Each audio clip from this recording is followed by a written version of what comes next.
Terima kasih Dr. Raisa. Saudara-saudara, kita akan menyampaikan kembali beberapa hal terkait dengan penanggulangan COVID-19 yang kita laksanakan bersama-sama. Dalam waktu 2 hari ini, kami melakukan kegiatan sosialisasi tentang revisi kelima buku pedoman pencegahan dan penanggulangan COVID-19.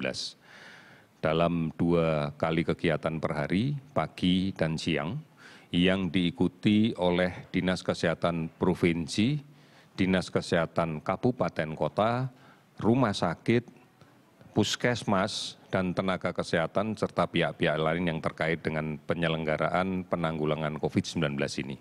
Kami akan tetap melakukan sampai dengan minggu depan, sehingga diharapkan bahwa buku pedoman ini segera dipahami oleh pihak yang terkait, terutama dalam kaitan dengan fungsi respon di bidang kesehatan. Kita harapkan bahwa dengan pemahaman ini kemudian bisa sampaikan ke masyarakat, agar masyarakat bisa memahami juga tentang beberapa hal yang terkait dengan pedoman ini. Buku pedoman ini mengacu kepada pedoman global, sehingga memang diharapkan secara global terminologi, strategi, dan kemudian upaya-upaya strategis yang lainnya bisa seirama. Sehingga secara keseluruhan, maka pengelolaan pandemi ini secara global juga bisa kita laksanakan dengan satu irama yang sama, dengan satu bahasa yang sama. Kami menyadari bahwa beberapa istilah dirasakan baru, beberapa istilah masih belum dipahami. Saudara-saudara, buku pedoman ini adalah pedoman untuk tenaga kesehatan, untuk fasilitas kesehatan, untuk dinas kesehatan, dan untuk pihak-pihak yang terkait dengan penanggulangan COVID-19 di bidang kesehatan. Kami akan berusaha untuk memahaminya, dan setelah itu dinas kesehatan pun berusaha untuk memahaminya, kemudian menjadikan bahan untuk berkomunikasi dengan masyarakat semua. Oleh karena itu, kita harapkan bahwa ini akan menjadi lebih baik dalam menangkap strategi dalam menjalankan penanggulangan COVID-19 secara bersama-sama. Kita akan menjadi lebih mudah, lebih tersistematis, dan kemudian dengan kerangka bicara yang sama, mulai dari tingkat puskesmas, seterusnya sampai dengan tingkat Kementerian Kesehatan. Ini yang menjadi ketentuan yang kita gunakan di masa-masa yang akan datang.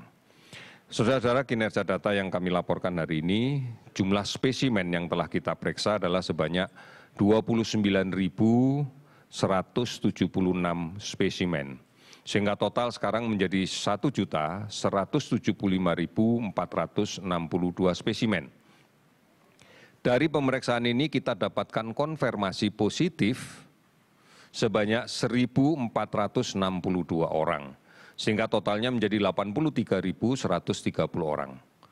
Kita sudah menggunakan pedoman yang terakhir, konfirmasi positif ini ada 2, yang simptomatis bergejala dan membutuhkan indikasi rawatan rumah sakit, ataupun yang asimptomatis atau tidak bergejala dan tidak membutuhkan layanan rumah sakit, tetapi mutlak harus melaksanakan isolasi secara mandiri.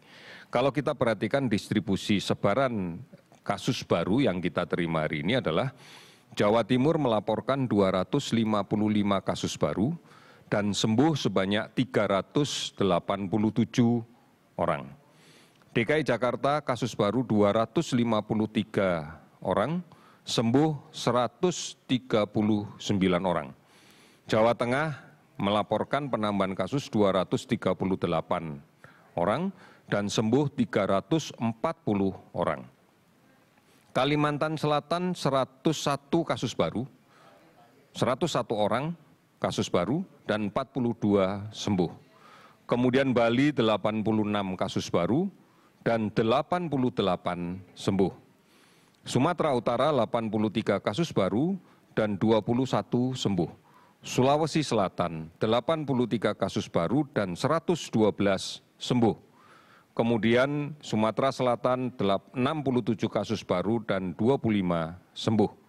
Kalimantan Tengah 58 kasus baru dan 80 sembuh. Hari ini 18 provinsi melaporkan kasus baru di bawah 10 dan 6 provinsi melaporkan tidak ada penambahan kasus sama sekali, diantaranya adalah Bangka Belitung, Kalimantan Barat, Kepulauan Riau, Sulawesi Tengah, Sulawesi Barat, dan Nusa Tenggara Timur. Saudara-saudara, dengan kita mengacu pada revisi yang terakhir, yang kelima yang kita sosialisasikan sekarang, maka kriteria sembuh juga akan berubah. Hari ini dilaporkan sembuh sebanyak 1.489 orang, sehingga total sembuh menjadi 41.834 orang. Kasus meninggal 84 orang sehingga total menjadi 3.957 orang. 464 kabupaten kota yang telah terdampak di 34 provinsi. Ini yang kita dapatkan pada hari ini, namun kita masih melakukan pemantauan pada kasus suspek sebanyak 46.493 orang. Saudara-saudara, dengan kemudian kita melihat kecenderungan kasus konfirmasi positif baru yang kita dapatkan dari hasil tracing yang secara agresif dilakukan oleh Dinas Kesehatan, dilakukan oleh Puskesmas, maka kita mendapatkan banyak kasus kontak erat.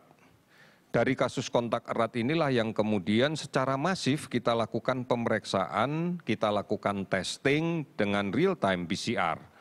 Dan beberapa di antaranya kita ketemukan dengan status konfirmasi positif namun tidak menunjukkan gejala.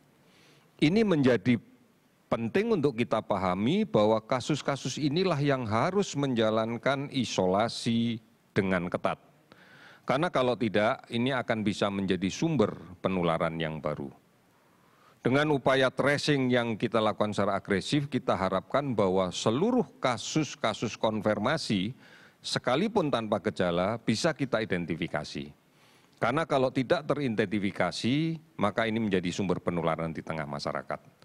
Dan yang penting lagi adalah, mari bersama-sama kita kurangi resiko untuk tertular. Dengan cara, mari kita rubah kebiasaan-kebiasaan kita untuk menjadi aman dari COVID. Kebiasaan itu sudah selalu kami sampaikan dalam bentuk protokol kesehatan. Mari biasakan untuk menjaga jarak.